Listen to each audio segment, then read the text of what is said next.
Hi guys, and welcome to my Frenzy Barb guide for patch 2.6.8. This is the new set that came out in this patch, and it's quite good. It's almost as strong as Whirlwind. We'll see how good it is exactly, but it's actually relatively competitive in solo, and it also is a pretty good Drift Guarding killer in Foreman. I'm gonna go over both setups and show you a little bit how it works. Overall, it's pretty straightforward. The build revolves around Frenzy, and you basically equip the set, equip some damage buffs, and this is how you play. So like the basics are fairly simple, but there's like still a few things that you want to keep in mind to optimize your gameplay. So let's go with the setup here. We have the new set. It's called the Horde of the 90 Savages, and it buffs Frenzy. It mainly gives you a lot of damage reduction, a lot of damage buff. Nothing really special. The 2-piece bonus is relatively good. It buffs the effectiveness of all shouts. This includes Battle Rage, War Cry, and the Threatening Shout. All the shout skills, and the effects are doubled. And basically, like you don't double like the AoE, for example, but you do double, like the strength of the effects. So for Falter, for example, instead of 25% increased damage, they would take 50% more. For War Cry, you get 40% armor instead of 20. You get 6% loss chance instead of 30. This is very, very good. And also the same with Battle Rage. You have 6% crit chance instead of 3, a little bit more damage. And they have the Bloodshed, which also deals damage equal to 40% of your recent crits instead of 20. But more with that in a second. Another big damage buff is the Oathkeeper. It increases your attack speed and the frenzy damage, and also the Undisputed Champion. That's actually the old version here, but you get all runes and you have a nice damage boost on this one. So these are like the core items of the build. We have some bracers. There are actually two options here. You have the Vamp Bracers of Sasharon. They heal you for a lot, and since Frenzy is a primary skill, you actually get a lot of recovery from this. But the other option would be to go with the Mortrix Brace. So you might also see that being used. Basically gives you more damage reduction while your Wrath of the Berserker is up, which is not permanent, but it's still up for a good amount of time, like 40% or so. And yeah, you can basically choose which one to take. So, but generally, I would recommend the Vamp Bracers of Sasharon simply to make the build more consistent, because you're already more tanky while you're in Wrath of the Berserker, but you're also mainly nuking during Wrath of the Berserker. So this is when you have to be extra tanky, so you can actually stand in some effects and not care too much. So it's either or, depending on what's the best for you. For your other weapon slot, there's actually a few options. I have the Burning Axe of Sankus here.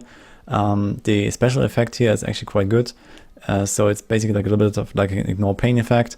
I'm not sure if it actually makes you immune to CC, but it definitely reduces the incoming damage, and it has very good uptime. I think it reduces the incoming damage by 1/3, and it also has like around 1/3 to maybe half even uptime. So it's quite good.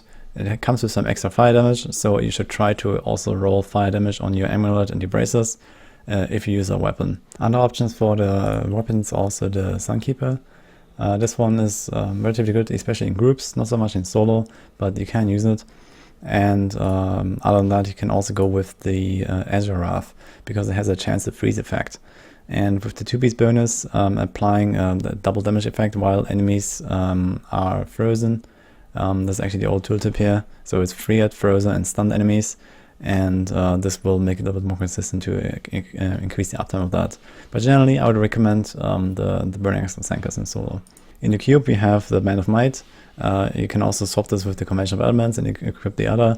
So depending on which one has the best rolls, you just take whatever. Then we have the Death Diggers, very strong choice here for increasing your DPS. And we have a Bastion's Reward, which also got a rework. And it's basically now like an AoE effect for your frenzy attacks. And it also increases your maximum stacks to 10. It's very strong and definitely necessary to make this build work well. The gems are Vanish Trapped, Vanish Stricken, and Simplicity Strength. Should probably level the Simplicity Strength first and then the Stricken second. Vanish Trapped is just like another DPS gem, but not really that crazy. So you can also swap it out for a defensive option if you really need to. Vanish Stricken is actually very good in this build, because with the Frenzy being like a single target attack and the Bastion's Reward AoE effect not having any proc coefficient, you actually stack Bane of the Stricken very, very effectively on your main target. So keep this in mind. It's very good to actually kill elites and the Rift Guardian, of course. And you do a lot more damage against your main target compared to other targets. As for the rolls on your items, you want to stack at least around 47% cooldown reduction, because combined with the Boon of Blockaders, you have around 48 or less seconds of cooldown for your Wrath of the Berserker. This means 3 convention cycles, and you can activate it in a way that you use it for 2 cycles in a row, because it lasts 20 seconds. So you can activate it at the start of cycle 1, and it will run out exactly at the end of cycle 2. Then you skip 1, and then you repeat. So this is very, very strong. And like this, you can basically, you know, get much more effectiveness out of it by timing it in the right way. So you want to have less than 48 seconds cooldown, which is around 47%. Other than that, area damage is very important. Most of the damage is coming from area damage, combined with the Battle Rage, Bloodshed. So basically what happens is when you do a crit, it will be dealt to everything around you afterwards. And this can also, you know, proc area damage. So this is very strong. And this is how you clear rifts, basically. You know, you smack on one target, and it will you know, spread around you to everything else. For the skills, we have the Frenzy. It doesn't really matter which rune you choose. Just make sure you choose the same rune as you have elemental damage on your items, because otherwise, you know, you might not get all the benefits. And you know, just take the safe way here, because I'm not sure if that's actually fixed. We have the Furious Charge to move around and you proc Bane of Might, so you want to use this once every 8 seconds at least, so you can get your Bane of Might effect, because without this you will die immediately, and yeah, you really need to avoid this. We have the Battle Rage, the Threatening Shout, the Warcry. The runes I chose are the Veteran's Warning for the dodge, you have Falter for the damage, and you have the Bloodshed. I don't think there's really any other choice in any of these here, but you could take like a defensive Threatening Shout if you're really struggling to survive. So instead of 50% additive damage, you could take one of the other runes, and you would actually notice a significant difference in toughness. So this is like one option, but otherwise you shouldn't really touch the other 2 skills. And of course you have Wrath of the Berserker with Insanity, 50% multiplicative damage. You can also get some crit chance, attack speed, dodge, and so on. It's really nice. And depending on whether you use Mortix Brace or not, you have to select this rune. Otherwise, it doesn't matter. Your passives are Weapon Master. It's very good with axes and the maces. So when you use the Sunkeeper or when you use the Burning Axe Sankus, this is quite nice. Swords, definitely don't use it, because it's just 8% additive. It doesn't do much. You can basically ignore this. You can take like a defensive option then or something. Rampage is very strong. It's an 8-second strength buff whenever you kill something, and it stacks up to 25 times. So basically, you know, want to try to chain it throughout the rift to not lose it when you kill some small stuff. It's very good, and you know, basically a big multiplier to both your damage and your toughness. Berserker Rage is quite good because you're always at full fury, so easy. And we have Boon of Blockaders for the decreased cooldown for Wrath of the Berserker. So there's a group setup here that's a little bit different, and it's mainly because you're only killing the boss, you're not really doing anything else during the run. So you're only fighting elite targets, and Sunkeeper has like a little bit of an advantage here, but you can still use the Burning of Sankus. It's something like a 10% difference or so. Plus you get the Burning of Sankus damage reduction effect, so it's still a valid option. But other than that, yeah, Sunkeeper is pretty good. And you also want to use this Quartz Necklace instead of Bane of Might. You have this for extra damage. Keep in mind you will be quite squishy without Bane of Might, and you will need to rely on your supports to, you know, actually keep up the squirts and also keep it alive. Other than that, since you're most likely going to be running with a Witch Doctor, you can use the Threatening Shout of Falter, and then the other barb can use the Globe Shout. So you have to coordinate a little bit, because you don't want to use the same rune. The same with the Warcry. Yeah, instead of the dodged Warcry, probably the support barb will have that already. You have to use another rune.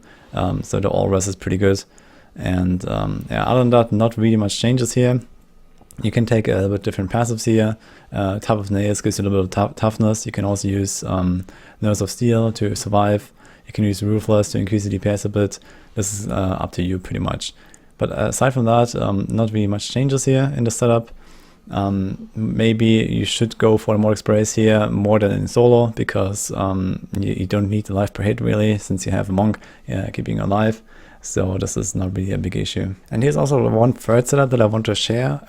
It's some kind of like a theoretical setup, but I've tried it, and I could actually imagine that to work pretty well in Season 20 when you play in 2-man with Necromancer, because Necromancer is so strong in clearing the rift. You might have so much time even at the tier 150 that like a weaker version of this Rift Guardian killer build can actually kill the boss there. And this is basically, I'm not really sure if it's gonna be a thing, but I would really like to see this at least, and I'm gonna try it. So it's basically like a hybrid support and Rift Guardian killer. So we take a lot of support stuff like Ignore Pain, we take a lot more cooldown with Gogok and so on to make Ignore Pain permanent. And other than that, you have like a little bit of damage and Nemesis Bracers, you know, basically just there to pull stuff for the Necromancer, keeping him alive, and then, you know, hopefully spawn the boss with like 8 minutes left and kill it in 5 minutes or something. So yeah, it's relatively weak because you have to give up a lot of damage to actually make this work. But since the Rift Guardian will have lower HP in 2-man, and you'll have you know, very like a lot of time for the Rift Guardian because Necromancer is so strong, I imagine this could actually be a thing. I just want to share this here, so yeah, we'll see. Links to all the free planners are in the description, so check it out, and you can see the details. For the gameplay, it's pretty straightforward, I would say. So basically, yeah, keep up your buffs. So mainly the Warcry and the Battle Rage, and make sure it doesn't run out because they have like 2 minutes duration or so. So just press them once in a while. Keep up your Threatening Shout. Basically, you can spam it as much as you want. With Falter, just giving a nice damage buff. But obviously, make sure you definitely have it on the convention cycle. And then, as I mentioned at the start with the cooldown requirements, you want to use your Rifle Berserker for a 20-second nuke, or basically a 2 times 4 second nuke during a convention.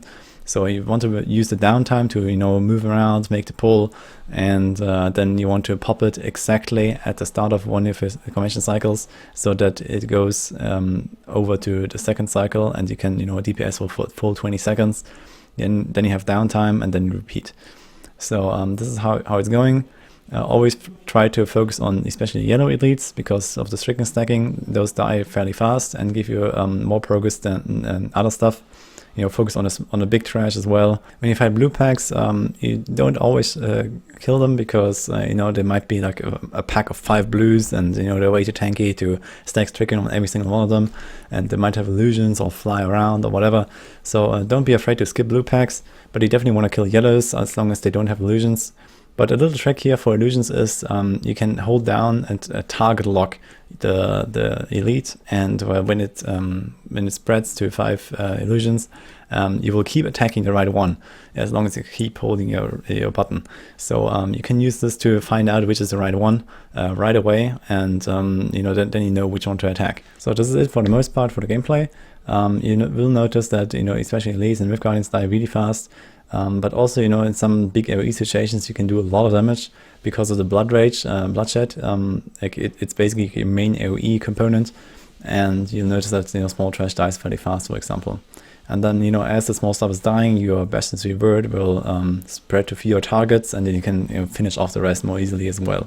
So it has like a really nice flow of combat, I would say, and it's really quite interesting to see, you know, how this build will be pushed.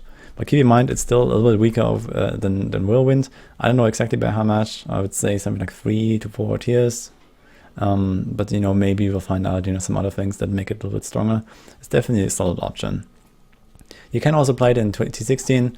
I just want to mention it here, but I'm not really going to go over to it. But it's actually not that terrible in T16, because it's just running around, one-shotting everything. So it's definitely a valid choice if you enjoy that. Anyway, this was it for this guide. I hope you enjoyed it. And if there's like any other updates or something, I might make another video, because I'm planning to play the Frenzy Barb a bit. I want to try the 2-man stuff. I want to try to play it in solo a little bit, maybe, depending on how well my gear is in the next season. And yeah, we'll see how that goes. Yeah, hope you liked the video, and I'll see you guys next time.